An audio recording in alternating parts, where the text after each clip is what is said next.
We are not assisting Immigration and Customs Enforcement with arrests, and to my knowledge, we haven't even had any communication with them since well before the first of the year. It's a common misnomer that local police can assist with these arrests, but those arrests are made under federal authority that we don't have. And they also require a level of knowledge of immigration laws and expertise that we're just not trained in, so it wouldn't really be appropriate for us to do that work. What we believe is that these are immigration enforcement arrests that are being lodged at the Brown County Jail, maybe through some agreement with the jail, but that's not something that we're involved in, and we, again, do not have the lawful authority to make an arrest only for immigration charges, so we wouldn't be able to make those arrests.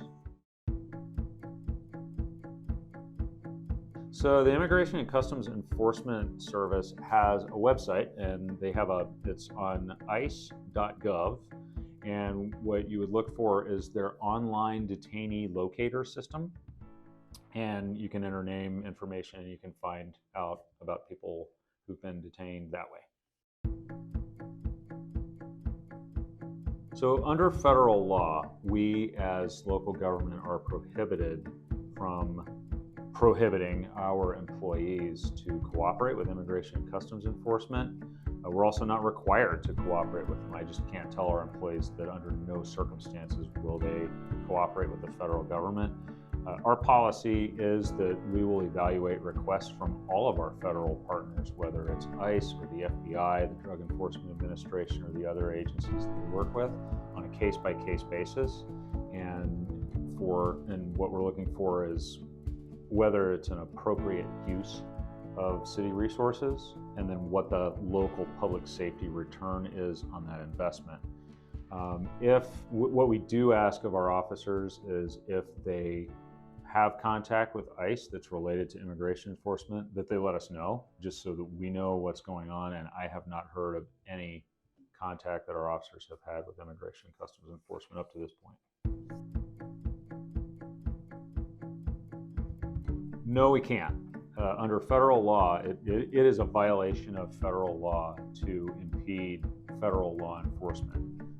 Federal law enforcement from all of the different federal agencies does have jurisdiction to do their work here, but we have the same expectation of any law enforcement agency that comes into our community to do their work, that they will do so in a way that follows the law and in a way that's respectful of our communities. We ask that of all of our federal partners and other policing and law enforcement partners, and that is a professional expectation that we all have of each other. We do not, and up to now I have not heard of any pending enforcement activity from any federal partners related to immigration. That is not to say that we may not at some point in the future be notified of that, but if we are notified of that, we may not be able to give advance public notification, because a lot of times those operations are confidential information, and just like if we were serving a search warrant in another jurisdiction related to one of our cases, we would not want that jurisdiction to give advance notice to the community, because it might create safety issues and compromise us doing our work. And so as a matter of professionalism and law enforcement agencies working together, it is generally not appropriate for us to be the ones to say in advance that an enforcement action is happening. If ICE came to town and they wanted to be the ones to tell people in advance that that was happening, then they could do that if they wanted to, but generally we would not do that. Well, it says in the First Amendment that you have a constitutional right to free speech and free association, and that you have a right to come out into the community and express yourself, and we take that very seriously. As we're seeing around the country, there is a lot of that happening right now. unfortunately, what is also happening in places around the country are things that are not protest. Protest is not a crime, but crime is not a protest. And we absolutely will not tolerate damage to property, any kind of threats to people's safety, whether it's other community members or the police or other members of law enforcement. And people who choose to engage in that kind of activity will be held accountable.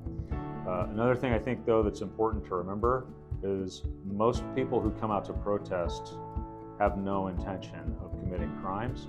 And so for us in the police department, it's our responsibility to make sure that we facilitate people's rights to protest and that we protect people who are here to protest. And so at a protest event, what you may see, police officers directing traffic or doing other things to keep people engaged in legitimate protest activity safe. But there is always that line between protest and criminal activity, and we absolutely will not tolerate criminal activity. So it's a lot of planning for law enforcement activities, whatever they are, is confidential. And we have a responsibility, and it's actually in the law enforcement canons of ethics to keep confidential information confidential, and it really isn't up to us to talk much in advance about something that might be happening enforcement-wise, unless that's part of the plan. You'll see us publicize traffic enforcement activities sometimes because we want people to know that we're out there watching. But we also have an expectation of any law enforcement agency that comes to our community to do their work, that they will do so in a way that respects people's legal and constitutional rights. And we always encourage outside agencies that want to come and do enforcement work in our community to come and talk to us first, because we live here and we know what works in our community, and we know, and we might be able to help the outside agency come and do whatever it's here to do, as long as it's legal, in a way that doesn't have a negative impact on our community and keeps people in the area safe. So usually what that looks like in our city is we'll have another agency come to us and tell us that they're doing something, making an arrest or serving a search warrant for evidence or some other activity. And we might know things about the neighborhood or the community, and we might be able to make some suggestions about, why don't you do it this way, so that it doesn't have a bad impact on our community. So we're here to keep everyone who happens to be in the city of Green Bay at any given time safe. That's our mission, and that has not changed. And so it really is not relevant to that work for us to ask someone what their immigration status is. So if you have a problem, if you're the victim of a crime, or there's a safety issue and you need help right now, we're not going to ask you what your immigration status is, because we don't need to know that. There are all kinds of other questions about you that we're not going to ask, because it's not important for us to go and deal with whatever the situation is and help solve the problem that you have. So I would encourage people to feel comfortable letting us know if you have an emergency. We're here to keep you safe, and we take that very seriously. And that applies to everyone who's here. Immigration enforcement is not our responsibility. And federal immigration policy is not something that I can influence, but we all took an oath to keep our community safe and to serve the community that's here in Green Bay right now, and that has not changed. So one of the biggest problems that we're seeing when it comes to immigration enforcement right now is this proliferation of rumors and misinformation that is showing up on social media. And there's a lot of energy around this issue right now, and people have very strong feelings, understandably, about the issues of the day. And so that's what people who spread misinformation on social media are counting on, is that that kind of heightened level of energy and emotion that we have about these issues will make it easier for us to believe things that turn out later not to be true. And we've heard just some really unproductive rumors, and that's one of the things that's been most disappointing about this whole situation, is the way some folks have reacted to it and chosen to spread misinformation, or have spread information that turns out not to be true, believing that it is. So what I always recommend people do is take anything that you see on social media with a grain of salt and try to verify it through some other way, whether it's doing an online search, looking at one of the fact checker websites, or look at, if it's about the Green Bay Police Department, look at the communications that we put out, because we try to communicate very much with our community.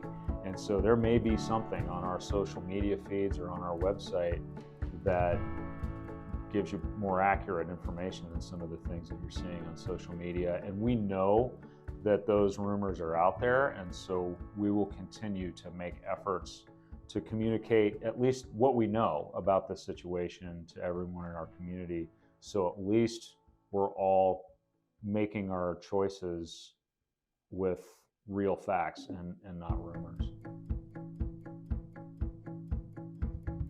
The Green Bay Police Department is here to keep people safe.